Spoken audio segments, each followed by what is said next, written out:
प्रतिशोध के लिए आक्रमणकारियों ने लड़की को बड़े पेड़ से बांध दिया और उसे पोछे की छड़ी से पागलों की तरह मारा। आज उनकी पीठ के पीछे उन्हें लड़की से उसकी शोक की पोशाक उतरवानी ही होगी ताकि उनकी ताकत का प्रदर्शन हो सके और लड़की को डर महसूस करवाना होगा। लेकिन लड़की मरने को तैयार थी पर हार मानने को नहीं। उसने कहा कि वह अपनी शोक की पोशाक नहीं उतार सकती। तभी दिल दहला देने वाली चीख लड़की के पिता को खींच लाई। उन्होंने हाथ में पकड़ी टोप फेंक दी और तेजी से किनारे की ओर दौड़े। गढ़ाका से घुटनों के बल बैठ गए। जमीन पर उसने अधिकारी से अपनी बेटी को बख्शने के लिए विनती की। अगर वो उसकी बेटी को बख्श देते हैं तो चाहे उससे शर्म की पट्टी हटाने के लिए कहें या शर्म की पैंट उतारने के लिए, वह हर संभव कोशिश करेगा। लेकिन इन निर्दयी लोगों ने पिता की विनती को ठुकरा दिया। लाचार पिता ने बेटी को समझाया कि शर्म की पट्टी उतारकर जल्दी से भाग जाए। मैं नहीं उतारूंगी, उतारना है तो आप उतारिए, उसने कहा। रो!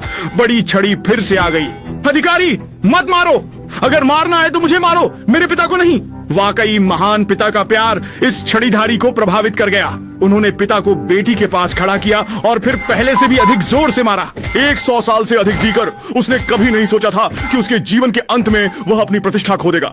आक्रमणकारियों ने उसे छोटा डंडा लेकर जोर से पीटा। उसकी आंखों पर एक बड़ा मारा। एक छोटी सी नजर से देखा कि पिता पिटाई से थक गए हैं। लड़की अब उनसे जिद नहीं कर पाई। मैं उतारती हूँ, मैं उतारती हूँ, क्या ये ठीक नहीं है? मेरे पिता को और मत मारो, मत मारो। जल्दी ही लड़की ने पिता को कमरे में सुला दिया।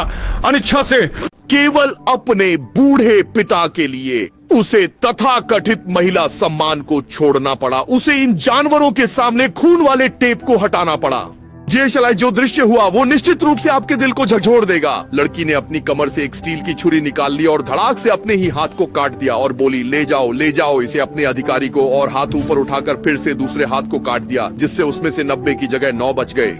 अपने पिता के लिए वह अपनी शान को त्याग सकता था, लेकिन अपनी प्रतिष्ठा के लिए वह अपनी जान दे सकता था। इसी तरह यह दृढ़ महिला योद्धा जवानी में ही चल बसी। मामले को न बढ़ाने के लिए आक्रांताओं ने शव को नष्ट करने का फैसला किया। भले ही पिता अपनी बेटी को आखिरी बार देखना चाहते हो, वे इसकी अनुमति नहीं देंगे और बुजुर्ग को जबरदस्ती घर में घसीट ले गए। उनका पिछला हिस्सा रगड़कर घायल हो गया।